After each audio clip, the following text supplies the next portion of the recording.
તમામ બાળકો આવતીકાલે શનિવાર છે।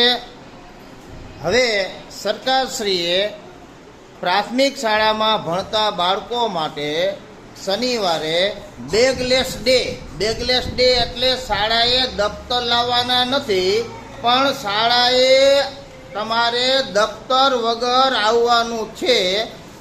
તે દિવસે તમારે વિવિધ પ્રવૃત્તિઓ, યોગ હોય, કસરત હોય, ચિત્રો દોરવા, રંગપૂર્ણી કરવી, વિવિધ સ્થળોની નાની મોટી મુલાકાત કરવી, અલગ અલગ માટીમાંથી રમકડા બનાવવા, આવી બધી પ્રવૃત્તિ આપણે દર શનિવારે કરવાની।